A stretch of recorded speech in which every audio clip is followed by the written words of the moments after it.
UP और उत्तराखंड की खबरों के लिए एबीपी गंगा को सब्सक्राइब करें और बेल आइकन दबाएं। उत्तराखंड के नए डीजीपी अशोक कुमार ने चार्ज संभाल लिया है। अशोक कुमार ने उत्तराखंड के 11वें पुलिस महानिदेशक के रूप में कार्यभार संभाला। आईपीएस अशोक कुमार 1989 बैच के आईपीएस अधिकारी हैं।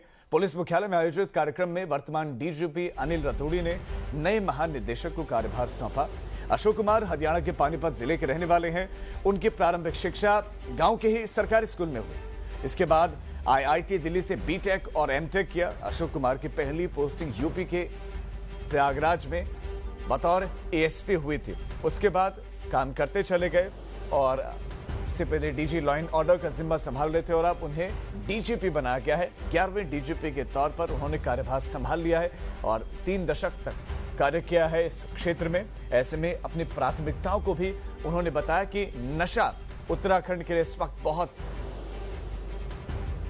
बड़ी समस्या है और उस नशे को खत्म करना है। हमारे संवाददाता विनोद कुमार हमारे साथ ज्यादा जानकारी के साथ जुड़े हुए। विनोद, 11वें महानिदेशक के तौर पर कार्यभार संभाल लिया है, अपनी प्राथमिकताओं में क्या बताया उन्होंने कि क्या प्राथमिकताएं हैं और क्या विजन है, कैसे खत्म करेंगे? अगर उनको नशा खत्म करना है तो कैसे करेंगे? क्राइम कंट्रोल करेंगे तो कैसे करेंगे? क्योंकि सिस्टम तो वही है पहले वाला। जी राजीव, देखिए, नशे को खत्म करना और लगातार ऐसा नहीं है कि नशे को लेकर ही उन्होंने अपनी प्राथमिकता गिनाई हो। लगातार लंबी एक लिस्ट है जिनके माध्यम से उन्होंने एक बड़ी अपनी प्राथमिकता गिनाई है। और खासकर सबसे पहले अगर बात करें, कल ही अशोक कुमार जो 89 बैच के आईपीएस ऑफिसर है, पूर्व में जो डीजी लॉ एंड ऑर्डर का चार्ज संभाल रहे थे, वो कल डीजीपी के रूप में उन्होंने चार्ज लिया है। लगातार अपनी प्राथमिकता गिनाते आ रहे हैं, लेकिन अब डीजीपी बनने के बाद में उनके सामने चुनौती है। और चुनौती खुद उन्होंने, जब बात हमसे हो रही थी तो उन्होंने बताया है कि चुनौती सिर्फ इस बात की होगी कि बेहतर पुलिसिंग कैसे बनाया जाए उत्तराखंड में। लोग पुलिस का सम्मान करें और सज्जन लोगों के लिए पुलिस की छवि अच्छी हो, और जो बदमाश उत्तराखंड में आकर तमाम आपराधिक घटनाएं करते हैं उनके लिए पुलिस का खौफ बना रहे, उसको लेकर भी चुनौती है।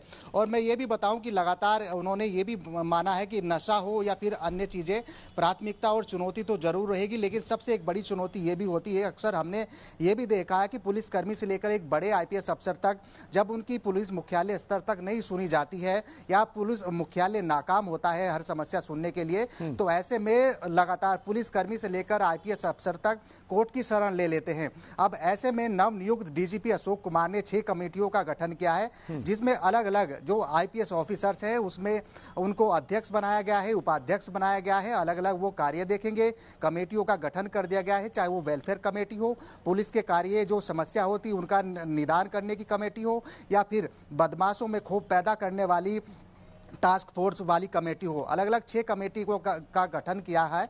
लेकिन ये भी हम जरूर देखेंगे कि एक चुनौती सबसे बड़ी डीजीपी अशोक कुमार के सामने ये होगी कि जितने भी उत्तराखंड के मेजर डिस्ट्रिक्ट्स हैं, यानी हरिद्वार, देहरादून, ऊधम सिंह नगर और नैनीताल का कुछ हिस्सा कह लीजिए, जब इसमें बड़ी आपराधिक घटनाएं होती हैं राजीव, तो जरूर उत्तराखंड पुलिस के माथे पर शिकन जरूर होती है। ये भी सबसे बड़ी चुनौती होगी, क्योंकि लगातार इन बड़े जनपदों में ऐसी घटनाएं होती हैं तो वो जरूर पुलिस की परेशानी जरूर बढ़ाते हैं। और ऐसे में नवनियुक्त डीजीपी अशोक कुमार के सबसे बड़ी चुनौती ये भी होगी, हालांकि उन्होंने साफ तौर पर ये जरूर कहा है कि जो भी बदमाश उत्तराखंड में आकर बड़ी घटनाओं को अंजाम देते हैं उनमें पुलिस का खौफ पैदा करना ही सबसे बड़ी चुनौती होगी। और ये भी जरूर माना जाए कि पुलिसकर्मियों से लेकर बड़े आईपीएस अफसर जिस तरह से कोर्ट की शरण लेते हैं अपनी बात रखने के लिए, तो हम कोशिश ये जरूर करेंगे कि पुलिस मुख्यालय स्तर से ही उनकी समस्या का निदान हो। बहुत चुनौती है और ऐसे में नशा भी सबसे बड़ी समस्या रहा है। इसमें कोई शक नहीं कि नशा बहुत बड़ा समस्या है, लेकिन दूसरी तरफ सवाल ये उठाएगा जब सरकार ही